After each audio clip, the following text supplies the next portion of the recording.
Sup Wolverine fans, Jack here, another episode of the Big and Bold College Football Show. Yes, today I am previewing the upcoming Michigan at Michigan State game.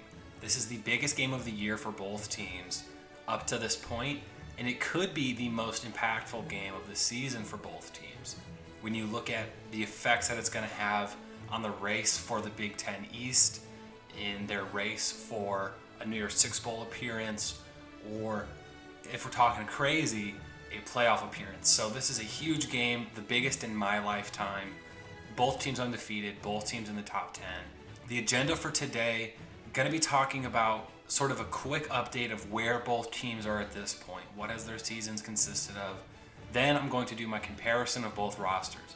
I'm going to go down the line, position group by position group, and identify which team has the advantage at each position. I'm going to do my keys to victory for both teams, and then of course I'm going to do my prediction for the game. This is one of my more in-depth previews that I like to do for big games. I've tried to do a preview for every game of the season when it comes to the Michigan Wolverines. Haven't been able to do that with this most recent game against Northwestern, but here we are talking about this Michigan State game. And people's predictions for this are a little all over the place because people don't really know what this is going to be. Both teams are very good teams, but they haven't been matched up with anybody at their level. So here we are. Let's get into it really quick talking about the Michigan Wolverines. I'm going to talk about their season really fast and just kind of run over that, then do the same thing for Michigan State. So obviously Michigan, 6th ranked team in the country, coming in at 7-0, have had an incredible year. They were sitting at about a 7.5 win over under, and I mean they've already hit 7 wins through 7 games. They obviously had a huge reshuffle in their coaching staff, bringing in a new defensive coordinator, secondary coach, running back coach, shifting up, offensive line coach, a lot of different moves. But it's worked, and here they are. And they look like a legit team with very obvious strengths and obvious improvements to their culture with the program. There's kind of a feeling going on for a while that players were kind of playing for themselves and not for the team. Well, now here we are. Michigan is a very cohesive unit. Everyone understands their role. They understand we're going to play aggressive defense with our front seven, soft coverage in the back, run down your throat with a couple of great running backs. That's what Michigan has been through 7 games. So far, their best win this season has to be at Wisconsin, 38-17, a place they haven't won in over 20 years. So that was a phenomenal win. They haven't played a top 25 team, but with that, Washington, Wisconsin, these are relatively respectable programs in the grand scheme. Maybe they're not having good years this year, but the door is not shut for Wisconsin specifically on what their season can be. Their worst game of the season, still a win, but I would say it has to be that Rutgers game. They shut Rutgers down in the first half. I believe it was 20-0 after the first half. And then second half was a lot different. Michigan had a really difficult time moving the football. But ultimately, it's been a really good year for them. They gave up a lot of points in the third quarter to Nebraska, but they've been very dominant all year. As for Michigan State, 8th ranked team in the country, Mel Tucker has blown expectations away himself. They came in with about a 4-win, 4.5 win over under, and they've blown that right away. I mean, 7 games in, and they're already being talked about as a potential New Year's Six Bowl team and competing for the Big Ten East Division in just Mel Tucker's second year, with a team full of transfers. Kenneth Walker, I think, is the best example of that at running back. So far, they've had an interesting start to their year where they were very dominant. Last few games, it's been a little different. I mean, the Nebraska game, you go into overtime. Struggled initially against Rutgers, ended up pulling that off 31-13. But really struggled against Indiana, 20-15. The run game wasn't there, therefore the passing game wasn't there. Really, a pick 6 is what saved them in that game because they just weren't getting the offensive production they needed. Mind you, Indiana was playing their backup quarterback for that game too, so imagine if Michael Penix was out there for Indiana. But at the end of the day, Michigan State has a very clear identity as well. They like to run the football with Kenneth Walker. They like to play bend but don't break defense. They like big plays from their passing game, getting the ball downfield. There's a reason why they've got some receivers averaging 20 yards a reception. So with that, that's really where Michigan State and Michigan are at this point in the year. I've said it already, but this is probably the biggest game in my lifetime between Michigan and Michigan State. The winner of this game could very well be the highest ranked team from the Big Ten through 8 games. Because if you ask me, both Michigan and Michigan State would then have a win over a top 10 team and be undefeated. Alabama, Ohio State, they can't say that because they haven't achieved that this year. So if you're talking about what's happened this season, not your perception of those teams coming into the year, I would make the argument Michigan and Michigan State should jump themselves up to the 4th ranked team in the country, be it, the winner of the game. I believe the last time that this was a top 10 matchup between these two teams was 1964, so it's been a long time. But with that, let's get into the meat and potatoes of the episode. Let's do a little roster comparison. This is what I really enjoy doing with my previews, and I get pretty in depth where, I talk about who I technically has the better team. This is helping me to identify and helping me to break down, who do I believe is going to win this game. I talked a little bit about how their seasons have gone thus far. Michigan State's had some struggles. Michigan has a little bit as well. So let's look at their teams and start breaking down the offense specifically. So for starters, obviously let's talk about the quarterback position. This one is a pretty clear winner for Michigan State. Peyton Thorne has been very productive for them. Fallen off a little bit. I believe he's got 3 interceptions in his last 2 games. And when the run game isn't there, it's very evident that Peyton Thorne struggles for MSU. You can reference both the Nebraska game or really the Indiana game specifically and identify that when they're not able to run Kenneth Walker down your throat, the play action passing isn't really there for them. And they can't connect on those big throws that Peyton Thorne essentially lives off of. But he still had a very good year. 1,700 yards, 15 touchdowns, and 4 interceptions, compared to Cade McNamara's 5 touchdowns to 1 interception and a little over 1,100 yards. So this is more so an indictment of Cade McNamara and his inability to effectively throw the football. Early in the year, Michigan wasn't really trying to throw the ball. And then they got into Big Ten play. They were 4, 5, 6 games into the season, and they were trying to get Cade to throw the ball at least 20 to 30 times. And he missed a couple wide open guys, overthrowing guys, underthrowing guys. He's really struggled thus far in the year. Obviously, there are calls for J.J. McCarthy to take over. He has shown in almost every game he's stepped into that J.J. McCarthy can do things that Cade McNamara just can't pull off, be it running the football or making incredible throws. But when you're the 6th ranked team in the country, undefeated, Cade McNamara doesn't make a lot of mistakes. He's only been sacked twice. He's thrown 1 pick. When you're in that type of situation, it's hard to bench your starting quarterback for a freshman. So I understand why it hasn't happened. But they needed to rip that Band-Aid off and they didn't. So we're going to see what happens against Michigan State. But ultimately, I'm giving quarterback advantage to MSU. I don't think it's by a mile because I've seen Peyton Thorne struggle more than some people realize. When you look at the stats, you think, okay, that's a pretty solid stat line. But truth be told, he has struggled a little bit, especially as of late. And it's very reliant on the run game. There's a clear connection between the run game succeeding and the play-action passing game succeeding. But let's move on to the running back position. This is one that, if you pay attention to the Heisman conversation, you think Michigan State has to have the advantage at running back. Kenneth Walker, 997 yards, good for 6.6 a carry, and 9 touchdowns. He's had a very good year. One of the top running backs in the country.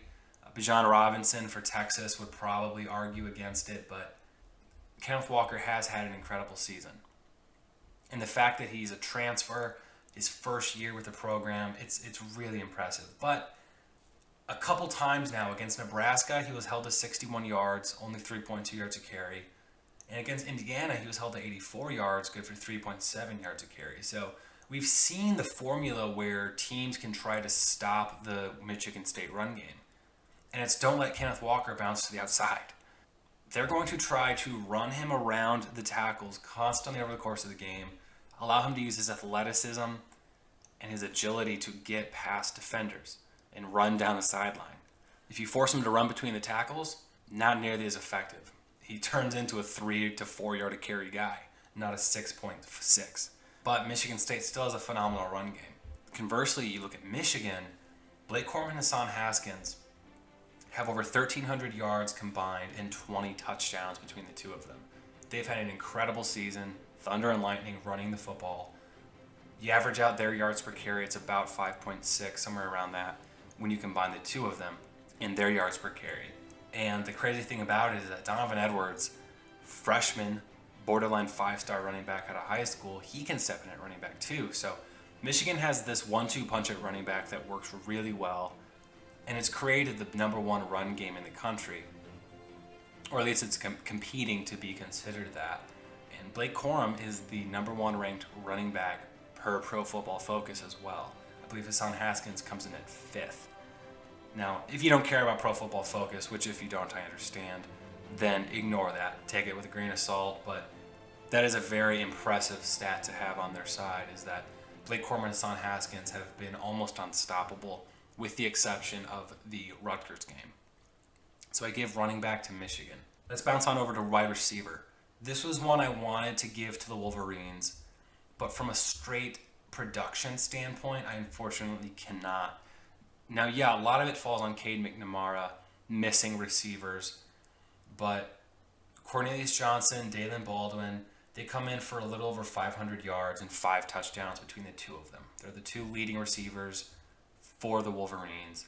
Obviously, Ronnie Bell went down with an injury, ACL injury in the first game of the season, so he's been out, and that definitely hurt the receiving core.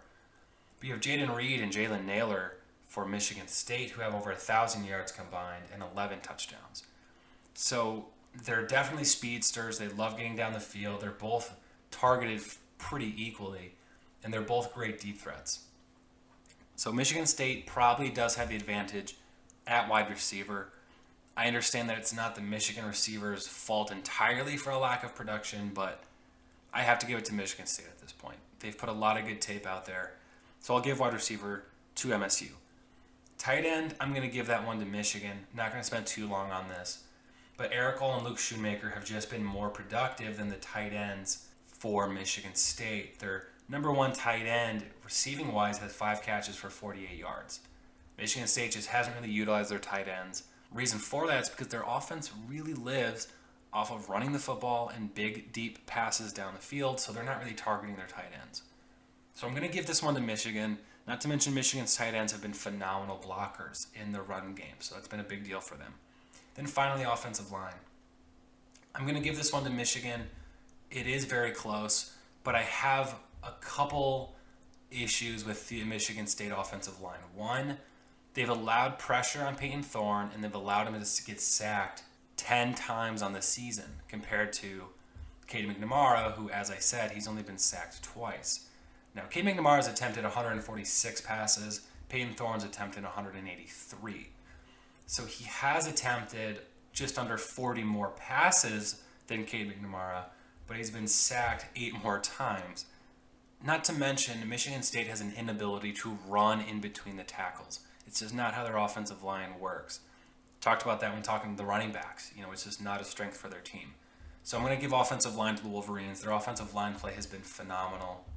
Guys like Ryan Hayes, Carson Barnhart, Andrew Stuber, they've done a very good job on the offensive line. Let's move on to the defense. Talk about this one. The defense is definitely a lot harder, and if I was going to upset Michigan State fans in any way, it would probably be talking about the defenses. Let's start with defensive line. So when I talk Michigan defensive line, I throw Aiden Hutchinson and David Ojabo into that conversation. Because as the 3-4 linebackers they don't drop into coverage, or if they do, it's very, very rare. I can't recall a time that I've seen it. They are used to get to the quarterback as a stand-up 3-4 defensive end, essentially. So I throw them into that defensive line conversation. I give that one to the Wolverines. Aiden Hutchinson is the highest ranked edge rusher per Pro Football Focus. Him and David Ojabo have combined for 5 sacks on the season. That's more than any 2 players combined for Michigan State have. Granted, it's not by a wide margin, but you get what I mean. If Aiden Hutchinson is getting blocked and double-teamed, then David Ojabo is able to get to the quarterback. Chris Hinton, 5-star out of high school from the state of Georgia. Him and Mozzie Smith, 4-star from the state of Michigan, form a really good couple of defensive tackles. And I've actually been very impressed with their defensive line depth as well. Guys like Chris Jenkins have stepped up for them in a really big way. So I'm very impressed with the Michigan defensive line. Now, I'll take a moment to talk about Michigan State. They have a very underrated defensive line. Jeff Pietrowski, very good defensive lineman for them. They're definitely an underrated group. Michigan State has a lot of sacks on the season. They've gotten to the quarterback 26 times. But if you ask Pro Football Focus, they love Michigan's defensive line. They love Aiden Hutchinson. David Ojabo is a very good player for them. And game after game, I watch them get to the quarterback. They don't play bend, don't break like Michigan State. They want to get in your quarterback's face and absolutely murder you. They showed that against Northwestern, and they did a better job of it, in my opinion, against Northwestern than Michigan State did. They showed it against Wisconsin. They've shown it against virtually every team they've played, minus Rutgers. That was a rough second half in that Rutgers game. Let's move on to linebacker. Linebacker is the one I'm not going to plant my foot on. I'm not going to die on this hill because it's very hard for me to identify which team really has the better set of linebackers. When it comes to identifying the linebacker position, you can't strictly look at production. Technically speaking, if you added up the tackles between Crouch and Halliday for Michigan State, and added up the tackles for Nikhai Hill-Green and Josh Ross, maybe you'd think Michigan State has the stronger linebackers. But Ross and Hill-Green have done a phenomenal job of shutting down the run for Michigan this season. I've been very impressed with those two. Definitely difficult to say which team has the better linebackers, but I'm going to say that Michigan has had a very impactful season from Ross and Hill-Green, and we've seen how their defense suffers without Josh Ross on the field. So I'm going to give linebacker to Michigan. The one issue for them is more so schematic, where they can get stuck in the middle of the field and play action. They go to play the run, get stuck, and you have wide open receivers in the middle of the field. So that has happened to them a couple times. Nebraska really showed an ability to do that. But with that said, Ross and Hill-Green are a couple of phenomenal linebackers. It's very close. I'm not going to argue it one way or the other too much, but I'm going to give linebacker to the Wolverines. Cornerback, interesting position here. I talked in the offseason about how corner was the position I'm most concerned about for the Wolverines. Vincent Gray has been exposed quite a bit thus far in the year. Does not have an interception on the season. Jamon Green has had a pretty solid year, though. I've been relatively impressed with Jamon Green, but for as many good snaps he has some bad snaps. And really, the corner I've been most impressed with is DJ Turner. I don't have any stats to back it up, but every time I see him on the field, he's doing a very good job in coverage. But Michigan's corners have not been good. They've been exposed, but because of the aggressive front seven they play with, they're able to kind of be hidden a little bit.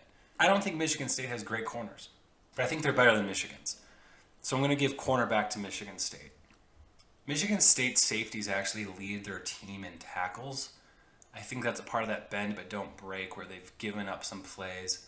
But their safeties have played good football, but Daxton Hill and Brad Hawkins are a phenomenal safety duo. Daxton Hill especially has shown some of that elite athleticism that he has, and it's why he was a 5-star in high school. Leads the team in interceptions with 2. He's had a very strong year for them. And he's tied for the team lead in passes deflected. So I've been really impressed with Daxton Hill for sure.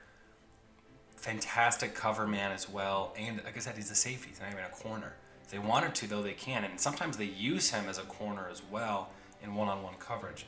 And Brad Hawkins, not as rangy a defender, but he's just a good ball player. He's just a really good football player, very good in run support. And he had that very important turnover at the end of the Nebraska game, stripping the ball away from Adrian Martinez, quarterback for Nebraska. He actually is tied for the team lead in forced fumbles as well with 2. So Brad Hawkins has had a very good year. So I'm going to give safety to the Wolverines. So yes, to give a quick recap of that, I give the Wolverines running back, tight end, and offensive line, giving Michigan State quarterback and wide receiver. Give Michigan defensive line, linebacker, and safety, while giving Michigan State corner. Granted, I'm not willing to live or die on that battle for the linebacker conversation. If you believe Michigan State has the better linebackers, power to you. Finally, let's have a couple more things to talk about these teams. Then I'm going to get into my keys to victory and my prediction. Special teams is clearly going to the Wolverines. Michigan probably has the best kicker-punter duo in probably all of college football. Jake Moody made multiple clutch field goals against Nebraska, 14 of 16 on the season, and he's made every extra point that he has attempted. Versus the Michigan State punting game, 10 of 15, hasn't shown that he has that power in his leg to make those big kicks like Jake Moody can. And then Robbins is just an incredible punter for them too. He's been able to stick opposing teams inside the 20 or 10 yard line multiple times in multiple games. So, and not to mention Michigan's got some very good returners on top of that. So Michigan gets the obvious special teams advantage here, and I think it's by a mile. Coaching advantage. I'm actually going to give this one to Michigan State. This is not me saying I dislike Jim Harbaugh or I'm saying I like Mel Tucker more. But I think that what Mel Tucker has done is really built this team with his coaching staff to their strengths. And they've executed it perfectly. So for that reason, I really give it to Michigan State. Not to mention, part of it is that I don't much care for Josh Gaddis, offensive coordinator for the Wolverines. He gets very conservative in the red zone with the offense. Yes, the run game is very good, but this very same run game looked terrible last year, and they couldn't establish the rotation they wanted at running back. I think that a lot of their run game success comes from Mike Hart, Michigan's new running back coach. Mike McDonald, we'll see what their defense does when tested against a real team. But I wouldn't be surprised at all if they gave up some big plays, something that they've been able to contain thus far on the year. And then finally, home field advantage. Yes, obviously Michigan State gets the home field advantage here. But do you know that Jim Harbaugh, as both a player and coach, has never lost in East Lansing? In his 2 or 3 years of playing at Michigan and in all his years as their head coach, he has not lost in East Lansing. Doesn't know what that's like. Is this going to be the first time it happens? I don't know. We'll see. But it is very interesting. Jim Harbaugh doesn't know what it's like to lose in East Lansing. So that does kind of matter to me in a way. I'm not saying it matters. It's almost more of a fun fact. But I do think there's something to that there. Now let's get to my keys to victory for this game. And then I'm going to give you guys my prediction for the biggest Michigan game of the year thus far. And it could have larger implications than even the Ohio State game. So, the first, get to Peyton Thorne, get to the quarterback with 4 pass rushers. And if 4 doesn't work, don't be afraid to send more.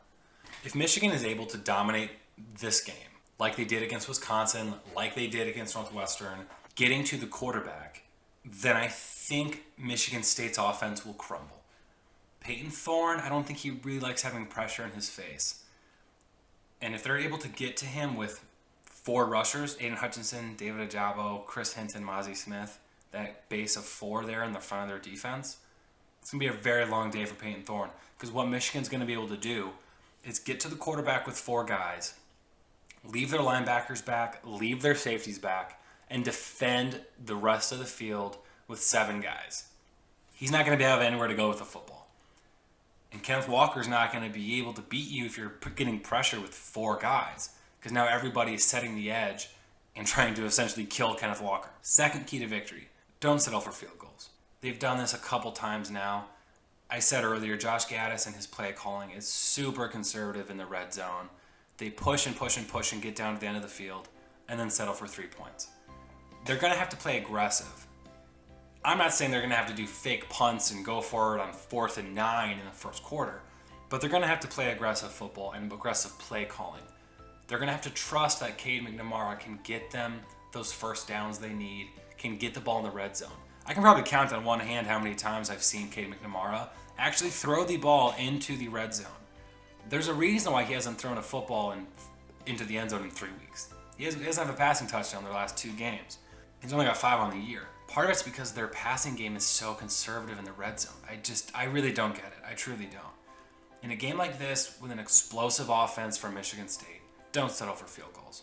And my third key to victory, if they have to send the house to get to Kenneth Walker, and by that I mean 8 guys in the box, they're going to be screwed. Because Michigan State's going to run it, and you're going to stop the run. And they're going to run it, and you're going to stop the run.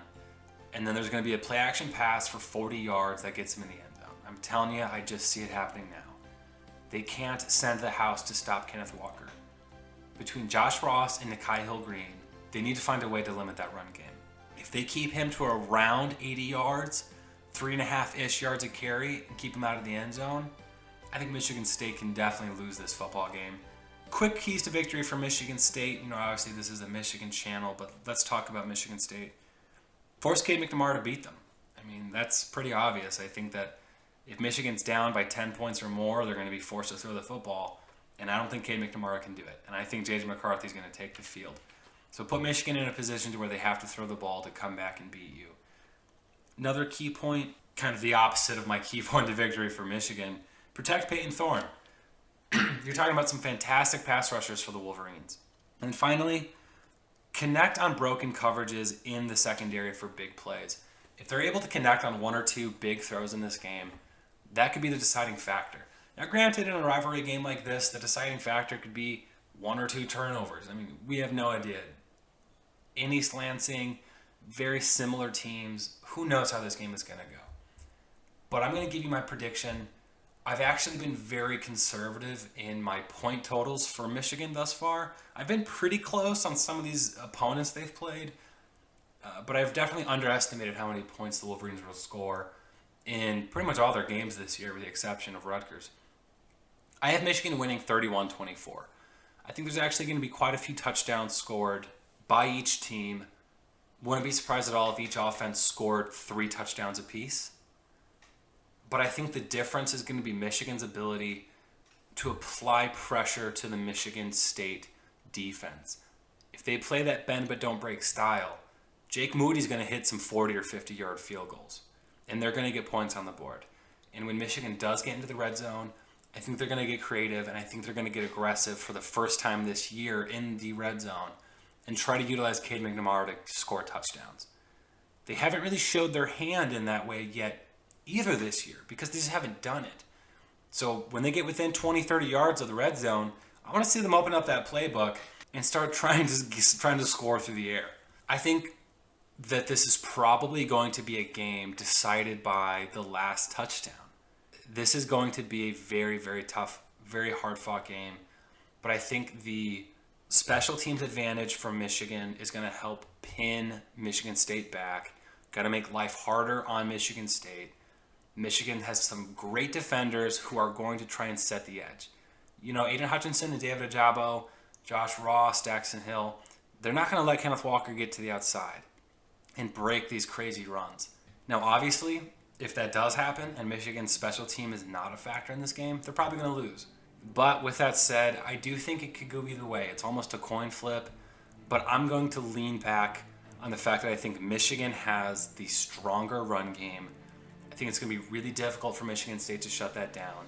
I think the blueprint is out there for Michigan to stop Kenneth Walker and for them to limit Peyton Thorne throwing the football.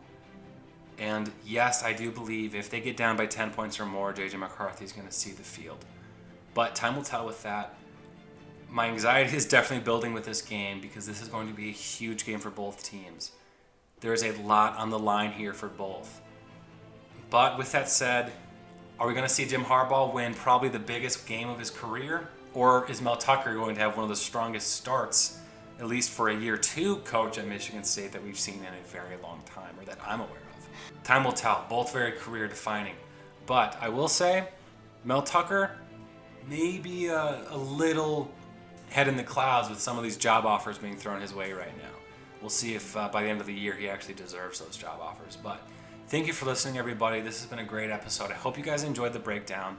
Let me know in the comments if you agree or disagree. I know I threw a lot of information at you guys, but the day after the game, probably going to be published on Monday or Tuesday, I'm going to break this one down. I'm going to go over my keys to victory, see if those mattered, see who outperformed who, see if my roster breakdown made sense. And we're going to be talking about a very highly ranked Michigan team after this weekend. Now, who's the winner of this game going to be? Which Michigan team is that? Time will tell. But Everyone have a great weekend. Have a good Halloween. And thank you for listening, everybody. Go Blue.